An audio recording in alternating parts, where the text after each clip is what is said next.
Hello, I am Marie Contreras. For the last 20 years, I have been a vintage and antique collectibles reseller on eBay. For the last 5 years, I have run my own pet care business. I write a weekly blog about pet care, and I recently wrote my first book about caring for dogs. I make videos on this channel about growing a small business, saving money, and living life on your own terms. If this sounds like something you would enjoy, stick around. I hope you enjoy what I created for you. In a very small patio garden, what I like to do is I like to use cutting, and there are several things that I use that are very easy to propagate, that take no rooting hormone or any special dirt or any special containers. Basically, you just clip them and put them in the dirt, and they will grow. The first of these is kalanchos. You can find these at grocery stores. They're usually blooming. They're pretty drought resistant. They don't need a lot of water. They can handle full sun. And I've got some that I've had for years. And whenever they get bushy, I take a couple clippings and I will stick those back in the sparser areas of the pots. And this is one that I've done. This is a kalancho. And this was taken from clippings that my mother had. And another one is, I don't know what its official name is, but it's called donkey tail. And it's this one right here. And that one both of these you can propagate in two different, very easy ways. The first way is you can just take a fresh stem, what they call a green stem, and clip it a few inches long, about that long, strip the lower leaves, stick it in the dirt, and in about 2 to 4 weeks, you're gonna have a new plant. And where you clipped it, you'll get several branches. So it does two things. One, you get a new plant, and two, you're gonna get a bushier mother plant. The other way that you can do that is when you strip the leaves, you can take those individual leaves and you can stick those into the dirt and just keep it watered until what'll happen is you'll get a new little baby sprout on those. And I've done that in this pot. And if you look in the center there, you'll see one of the little donkey tails. Right about, let's see, where is it? And you'll see a little baby plant growing out of it. And that is really easy to do, but it takes a little bit longer. I'm trying to see if I've done the same. I haven't done that in this one. Other plants that are very easy to do that with are snake plants. You just take a little clipping, stick it in the dirt, and it'll grow a new plant. Geraniums are also very easy to do that with. I've got a big geranium plant here. It actually looks like one big geranium plant, but it's actually, originally it was 2 that I bought at the garden center. And these are considered zonal geraniums. And then as it got bushier, I took little clippings of it, and I basically took a couple clippings and I put the big 2 at diagonal corners, and then I took 2 clippings and I put those at the other corners. So I've got 4 plants in here now. And this is about 6 months worth of growth. Okay, here is the geranium that I was talking about. It's got 4 plants in this big pot now. This was a pot that I got for free from a neighbor. It was like a dog bath basin. And it's got, this down here is one of the original plants. And then over here was one of the original plants. And then I added 2 cuttings. This was a cutting. And then back under there was also a cutting. You can see that the stems are smaller. They're not as branched. Every time I trim it, it becomes bushier and more branched. And now the whole thing is blooming and it's lovely. The last time it bloomed and was done, I took a couple clippings and I put 3 of them in this flower box. And the time before that, I did another flower box. When this is done blooming, I'm gonna take a couple more trimmings and I'll make even more plants out of it. These kalancho plants were all from one original plant. And what I do is when it gets real bushy or leggy, I just trim them and I take the trimmings and I stick them in the dirt and they grow new plants. I've got 6 of them now. And then I've also got an assortment of plants that I took from cuttings here. This one is very easy to grow. You can just stick the leaves in the dirt or the stems. I like succulents in these flower boxes here because it gets very hot and dry in the summertime. And a lot of things that are not drought tolerant won't survive the direct sun that I get right here. This right here is a kalanchoe that is done blooming. That one already bloomed too, and so did that one. Those were all little cuttings that I took this year. Spider plants also do very well when they send off their little babies, like this one right here. You can take that and stick it in the dirt and you'll get a new spider plant. And then I do the same thing with my hanging baskets. This right here is a geranium ivy that I got from one of my clients. One of her branches broke off and it was on the ground, and I asked her if she had plans for it and she said no, take it. So I ended up trimming that down into 6 pieces, and I've got 6 ivy geraniums that I propagated from that one plant. Another thing that I like to do to save money and to make my garden happier is if you look in the center of this geranium planter, I've got a paint bucket in here. And you may be wondering why the heck I would have a paint bucket in the middle of my garden planter. Well, what I do with that is when I was done with my last painting project, I cleaned out the can, I drilled holes in the bottom and the sides of the bucket, and then I buried it about halfway down, and I used this to put compost in. Rather than put my food scraps in the garbage where they're going to give off methane gas and cause problems, I compost all my food waste. I don't eat meat, so there are no bones or animal fats that go in here, but it's all peelings and plant-based foods. And so I take all my compost and I have a little container in each one of my planters that's similar. I've used paint cans, I've used cat treat bins, I've used coffee can bins, protein powder bins, or protein powder tubs make excellent little composters too. And I do individual composters in each planter. This one is from cat food. What I did was I did spray paint the lids green so that they blend in a little better. But you can see some orange peels in there, and I try to chop up the scraps as small as possible so they decompose quicker. And a couple of years ago I had a worm farm on my patio, and so a lot of the compost that I made from that had little earthworm eggs in it. I had the regular red worms, and so all of these planters have earthworms in them.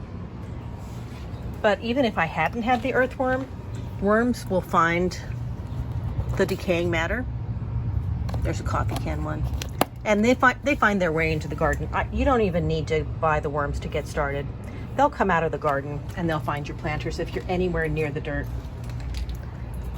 Now, if you're growing things that you're going to eat, I would avoid the black plastic bins. The paint cans are good for things that you're not going to eat, but they're not BPA free. But if you're using recycled food containers, like the cat food containers or the coffee cans, you can grow, your own greens or herbs, and it won't hurt the soil. This one is a Martha Washington geranium cutting that I got from one of my neighbors. She was trimming an overgrown Martha Washington geranium, and I told her that I would love the cuttings. And so I've got about 6 pieces, 3 in this bin and 3 in another bin. These have just started, so they're looking a little sparse, but you can see that I've got new growth there.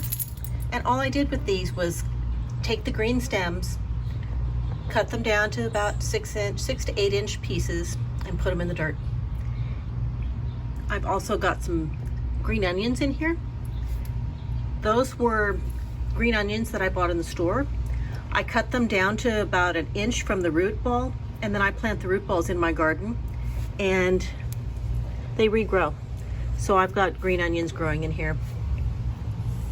And then I can come in here and trim those down. I don't pull them out again, but I'll just trim them down to the ground. I've already trimmed these once, and this has grown back a second time. They'll do that all summer long. In this bin. This is just a big storage container. And I grew some spinach and some lettuce in here. It's getting warm, so the season for this is about done. But what I've got started in here is I've got a rose clipping in an old almond milk container that I cut down. And then in these containers, I've got some little cilantro leaves that I just planted today. And each one of those leaves will become a new plant. Right here is garlic. And have you ever had the garlic in your kitchen sprout?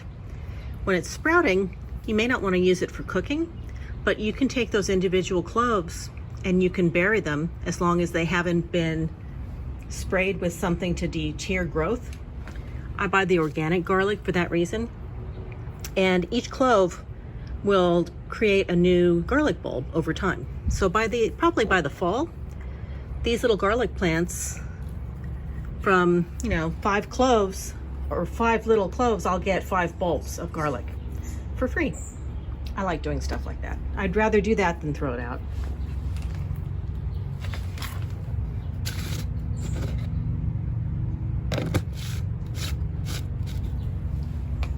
And just to show you what's going on underneath,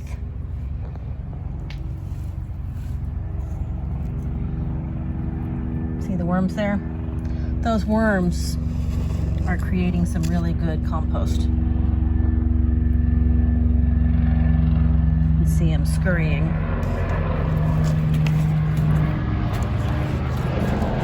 Oh, my newer ones.